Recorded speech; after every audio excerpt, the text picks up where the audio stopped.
वंदे मातरम। बंधुओं, आज हम एक समसामयिक विषय पर चर्चा करते हैं।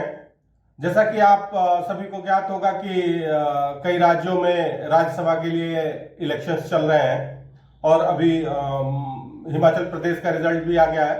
34-34 बराबर थे और 25 सीट वाली पार्टी ने 40 सीट वाली पार्टी की कैंडिडेट को हरा दिया है और वो अपने एमएमएस वाले सिंघवी जी चुनाव हार गए हैं। तो इस चुनाव में कई चीजें देखने को मिली।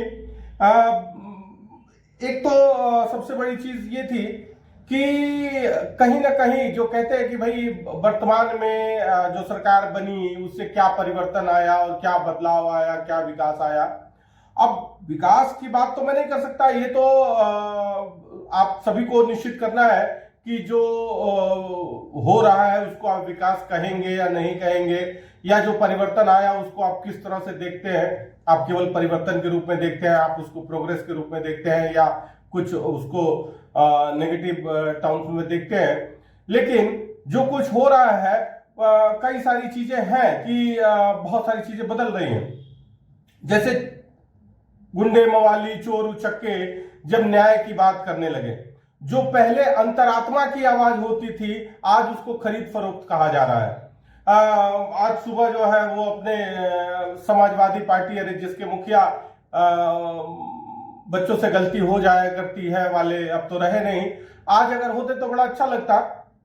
उनको का तो पता नहीं, हमें बड़ा अच्छा लगता। और आज भी कहीं ना कहीं मन में ये बात तो है कि अयोध्या में उन्होंने गोली चलवाई थी और निहत्थे राम भक्तों की हत्या कराई थी। तो अखिलेश यादव आज जिस तरह से बिलबिला रहे थे वो देख के बड़ा अच्छा लगा कि मतलब एक कहते हैं ना कि जो एक हार का सिकंजा होता है उसमें जकड़े जाने के बाद जिस तरह से उनकी अकल ढीली होती दिख रही थी। एक दिन एक पत्रकार को, ओ पत्रकार तुम्हारी जात क्या कर रहे थे, आज जिस तरह से वो उनकी अकल जो है वो ढीली होती दिख रही थी। तो ये एक बड़ा ही शुभ संकेत मुझे लगा। परिवर्तन तो एक यही था कि जहां भी देखिए, जो भी गुंडे मवाली और चोर उचक्के पहले हुआ करते थे, जो समाज में एक तरह से कहें कि विकृति फैलाने का कार्य करते थे, आज वो कहीं ना कहीं न्याय की बात कर रहे हैं, आज वो लोकतंत्र की बात कर रहे हैं, आज वो सुरक्षा की बात कर रहे हैं। तो बड़ा अच्छा लग रहा है कि जब डाकू सुरक्षा की बात करे या डाकू असुरक्षित हो जाए तो इसका मतलब यह है कि समाज में जो हो रहा है वो कहीं ना कहीं अच्छा हो रहा है। दूसरी तरफ अगर हम अपने बात करें कि जब से होश संभाला तब से हम सुनते आए थे कि जितने सेकुलर विचारधारा के लोग हैं वो इकट्ठे हुए हैं। आज पहली बार सुनने को मिला कि जैसे एक उत्तर प्रदेश सरकार में मंत्री हैं, उन्होंने उनसे पत्रकार पूछ रहे थे कि दयाशंकर जी से पत्रकार पूछ रहे थे कि ये जो चीजें हो रही हैं उसके बारे में क्या कहना चाहेंगे कि भाई समाजवादी पार्टी आप पे खरीद फरोख्त का एक तरह से दोषारोपण करे।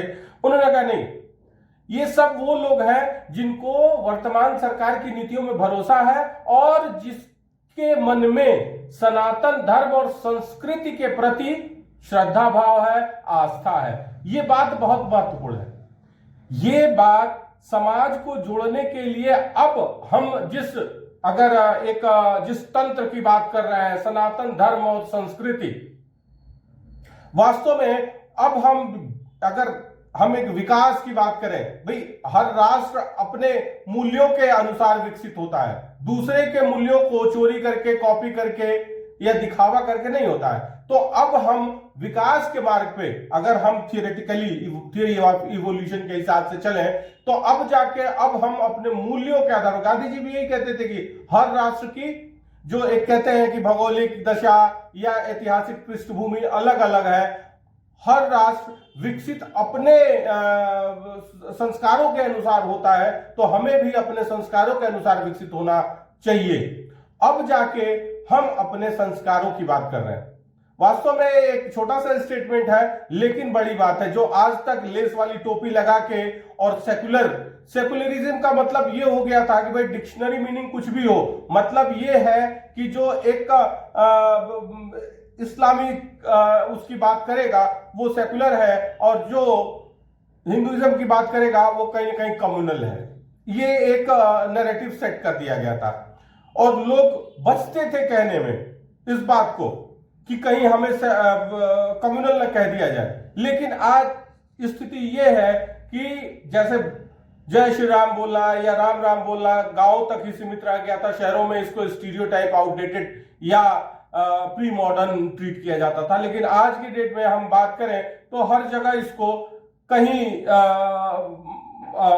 मतलब किसी अगर हम कहें कि किसी दबाव में आके या कोई एक गिल्ट कॉन्शियस होके नहीं, हम बड़े मुक्त भाव से राम राम या जय श्री राम बोल रहे हैं।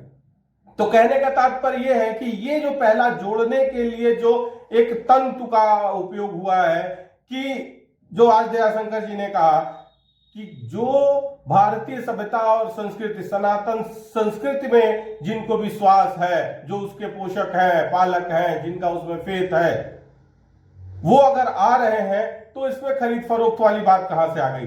अब यही पहले होता था जिसको कहा जाता था कि इनर कॉन्शियस, उन्होंने अपने अंतरात्मा की आवाज सुनी। तो भाई आज भी वो अपनी अंतरात्मा की आवाज सुन रहे हैं, तो इतना बिलबिलाने और घबराने की आवश्यकता है नहीं। तो आज कई सारे परिवर्तन हमने देखे और काफी अच्छा भी लगा। बाकी जैसे कहते हैं लोग कि क्या बदला है, तो इसको हम बदलाव के रूप में मैं व्यक्तिगत रूप से देखता हूं। बाकी आपको निश्चित करना है कि भाई इसको आप सकारात्मक परिवर्तन देखते हैं, इसको प्रोग्रेस मानते हैं, या नकारात्मक परिवर्तन देखते हैं, ये आपकी अपनी सोच है।